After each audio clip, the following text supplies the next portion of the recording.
Hello प्यारे बच्चों, कैसे हैं आप सभी। आशा करता हूँ आप सभी ठीक होंगे और अच्छे से स्टडी कर रहे होंगे। आपका एक बार फिर से आपके अपने YouTube channel DPR coaching classes में स्वागत है। आज हम आप सबके लिए लेके आए हैं क्लास 9 चैप्टर नंबर 3 मैथ का निर्देशांक ज्यामिति। प्रश्नावली 3.1 को शुरुआत करने से पहले आइए हम निर्देशांक ज्यामिति के बारे में कुछ जान लेते हैं, उसका परिचय समझ लेते हैं कि किस तरीके से सवाल उसमें करते हैं। तो आइए सबसे पहले हम यहाँ पे बना लेते हैं चतुर्थांश बना लेते हैं। यहाँ पे देखो भी बच्चा, यहाँ पे हम लोग जो है चतुर्थांश बना लिया। अब यहाँ पे ये जो हमारी दोनों लाइन आपस में काट रही है, इस पॉइंट को हम लोग कहते हैं मूल बिंदु।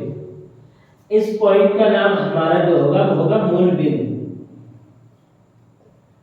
मूल बिंदु कहते हैं इसको।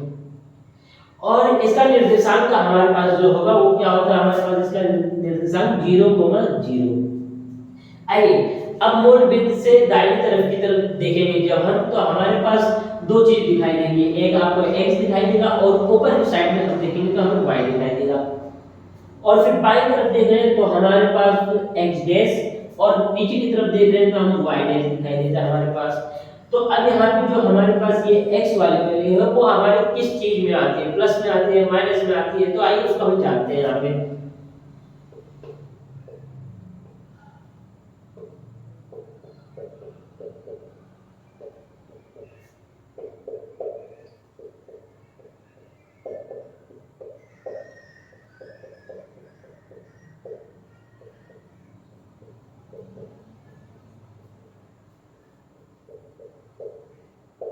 तो देखिए अब यहाँ पे हम इस चतुर्थांश के माध्यम से हम यहाँ पे इसको समझेंगे कि किस निर्देशांक में हमारे पास कौन से चिन्ह की संख्या आती है। तो यहाँ पे ये जो हमारा मूल बिंदु से यहाँ तक का जो पॉइंट है हमारे पास बिंदु है, उसको हम लोग देखेंगे कि उसके पास कौन सा चिन्ह है। तो यहाँ पे हम लोग क्या देख रहे हैं, यहाँ पे हमारे पास जो संख्या दी गई है उसमें कोई भी चिन्ह नहीं है। तो इसका मतलब ये होगा कि जहाँ पे जिस नंबर के आगे कोई भी चिन्ह नहीं होता वहां पे उसका चिन्ह जो होता है प्लस का होता है। तो यहाँ पे जब हमारे पास कोई चिन्ह नहीं है तो इसका मतलब ये कौन सा चिन्ह हो गया, प्लस का हो गया। अब यहाँ ऊपर की तरफ मूल बिंदु जैसे ही हम ऊपर की तरफ जाएंगे तो यहाँ पे भी हम देख रहे हैं हमारे पास क्या है, चिन्ह। संख्या तो है लेकिन चिन्ह नहीं दिखाई दे रहा है। इसका मतलब ये हुआ कि ये भी कौन से उसमें आ रही है, प्लस में आ रही है। यह हमारा हो गया पहला प्रथम निर्देशांक हो जाता है। और फिर इसी तरीके से आइए हम इस दूसरे वाले को देखते हैं। तो दूसरे वाले को जब हम देख रहे हैं यहाँ पे, तो हमारे पास जो ये x वाली संख्या है उसको देख रहे हैं, उसके आगे कौन सा चिन्ह लगा हमारे पास, माइनस का। तो यहाँ पे हमारे पास दूसरा वाला जो हो गया माइनस का चिन्ह हो गया। और फिर x की बात, y की बात कर रहा है तो y की बात ये रही हमारे पास। तो y ऊपर की तरफ हम लोग देख रहे हैं तो यहाँ पे क्या दिखाई दे रहा है, प्लस का दिखाई दे रहा है। तो यहाँ पे हमारे पास क्या हो गया, माइनस कोमा प्लस। ये हमारे पास हो जाएगा दूसरा द्वितीय निर्देशांक हो जाएगा। और फिर इसी तरीके से हम लोग तीसरे को देखते हैं। तीसरे में सबसे पहले कौन सी संख्या लेते हैं, हम x लेते हैं। निर्देशांक का मतलब ही ये होता है कि हम जो चतुर्थांश में कोई भी निर्देशांक ले रहे हैं उसके पक्ष में हर सवाल को हल कर रहे हैं तो वहां पे जो संख्या लेंगे सबसे पहले हम x के लेते हैं। तो यहाँ पे x की संख्या जो हमारे पास किसमें है, माइनस में। और यहाँ पे भी देख रहे हैं y की संख्या हमारे पास किसमें है, माइनस में। तो ये हमारा होगा तृतीय निर्देशांक हो जाएगा जो कि हमारे पास माइनस होगा, माइनस के उसमें चिन्ह के उसमें उसकी संख्या रहती है। और इसी तरीके से आइए हम चौथे वाले निर्देशांक को हम लोग सॉल्व करते हैं। तो चौथे वाले निर्देशांक को जानने के लिए हम क्या लिख रहे हैं कि x के पास कौन सी वैल्यू, कौन से चिन्ह प्लस की है। और यहाँ y की चिन्ह देख रहे हो, y का चिन्ह कौन सा हमारे पास, माइनस का है। तो ये हमारे पास निर्देशांक बनके कंप्लीट हो गया चतुर्थांश। मतलब प्रथम निर्देशांक में हमारे पास जो होता है प्लस कोमा प्लस का चिन्ह होता है। और द्वितीय निर्देशांक में हमारे पास क्या होता है, माइनस कोमा प्लस का होता है। और तृतीय निर्देशांक में क्या होता है, माइनस कोमा माइनस का होता है। चतुर्थ में क्या होता है, प्लस कोमा माइनस का हमारे पास चिन्ह होता है। और ये जो हमारे पास बिंदु है इसका निर्देशांक हमेशा याद रखिए कि 0,0 ही होता है। क्योंकि यहाँ से आप y को भी देख लें और यहाँ से x को भी देख लें आप, ठीक है। तो यहाँ पे दोनों आपस में एक दूसरे को काट रहे हैं तो जो मूल बिंदु होता है वो हमारा 0,0 का होता है। आइए एक उदाहरण के साथ में हम इस सवाल को समझते हैं। अगर कोई आपसे ये पूछ दे 3,-5 ये किस पाद में है,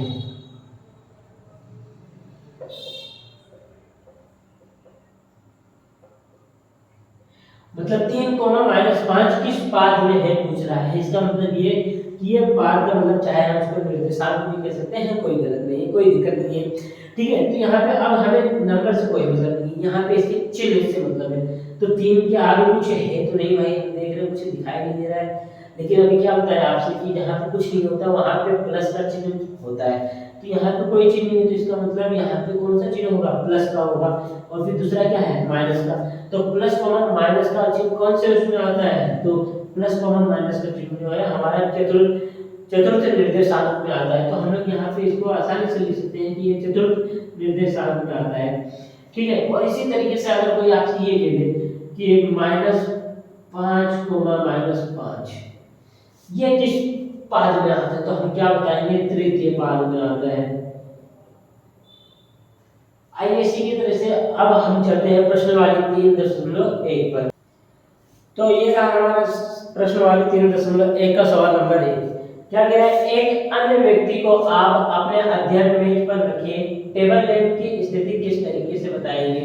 एक अन्य व्यक्ति की बात कर रहा है, मतलब ये अन्य का मतलब कोई दूसरा इंसान, और ये आप कह रहा है कि मतलब ये कह रहा है कि आप अपने हिसाब से कहीं पे एक टेबल रखा है, टेबल पे एक लैंप है, तो उस इंसान को किस तरीके से बताएंगे। तो आइए यहाँ पे सबसे पहले हम बना लेते हैं टेबल। ये रहा हमारा टेबल, ये रहा हमारा टेबल। टेबल के बीच में क्या रखा हमारे पास, टेबल पे एक लैंप रखा है। तो आइए हम यहाँ पे लैंप को बना लेते हैं। लैंप का मतलब हम यहाँ पे चाहे इमरजेंसी लाइट को कह लें, चाहे लालटेन की बात कर लें, चाहे जो लैंप है, मतलब एक टेबल के ऊपर लैंप रखा है। तो अब ये बताना है एक अजनबी इंसान को, अन्य दूसरे इंसान को, कि एक जगह है जहाँ पे टेबल के ऊपर एक लैंप रखा है। तो यहाँ से आइए, पहले तो हम बात कर रहे हैं चैप्टर 3 की निर्देशांक ज्योति। तो अब यहाँ पे हम बना लेते हैं इसका चतुर्थांश। जब हम इसका चतुर्थांश बनाएंगे तो ये कुछ इस प्रकार से बनेगा हमारे पास, ये कुछ इस प्रकार से बनेगा। तो अभी आप वीडियो में देखें कि इस साइड वाले हमारे पास x होते हैं, इस साइड वाला y होता है, इस साइड वाला -x में आता है, इस साइड वाला -y में आता है। तो अब यहाँ पे देखिए आप कि ये जो मूल बिंदु है, मूल बिंदु से ये किस तरफ जा रहा है, x की तरफ जा रहा है। तो ये x की तरफ गया, यहाँ पे आया, और यहाँ पे ऊपर से जा रहा है y की तरफ।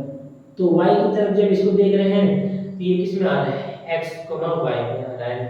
ठीक है, तो यहाँ पे हमारा जो आंसर हो जाएगा, क्या हो जाएगा, x, y।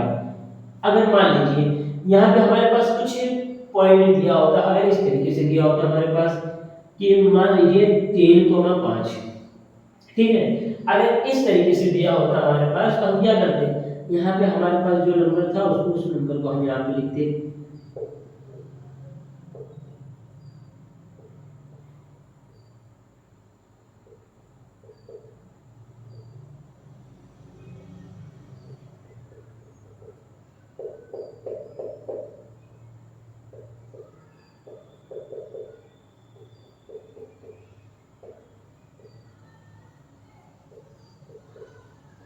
इस नंबर को लिखते हैं। अब यहाँ पे क्या कह रहा है, 3, 5। तो यहाँ पे 3 पूछ रहा है, तो 3 हमारे पास x होता है, और 5 क्या होता है हमारे पास, 5 हमारे पास y होता है। तो हम यही देख ले रहे हैं कि हमारे पास ये मेल बिंदु है, तो यहाँ पे क्या जा रहा है, यहाँ पे 3 जा रहा है। ठीक है, तो यहाँ पे 3 हो गया, और फिर y का वैल्यू कितनी बता दी, y की वैल्यू बता दी है 5। तो हमारे पास इसका आंसर क्या हो सकता है, 3, 5, 3, 5। तो हम ये कह सकते हैं कि एक अन्य व्यक्ति को हम इस तरीके से बता रहे हैं कि हमारे पास जो लैंप रखा है वो किस कोने पे, x, y कोने पे रखा है, x, y पे रखा है। ठीक है, तो अगर ये जो हम नंबर बताए हैं आपको, ये एग्जांपल है हमारे पास, जो एग्जांपल लिए हैं, जैसे 3, 5 है, तो 3, 5 को हम किस तरीके से बताएंगे कि इतनी दूरी पे लैंप रखा है। तो यहाँ से जो x का मान था वो हमारे पास 3 था, और यहाँ से जो y का मान था हमारे पास कितना था, 5 हो गया। और इसी तरीके से मिलते हैं अगले सवाल में, तब तक हमारे साथ बने रहिए। धन्यवाद।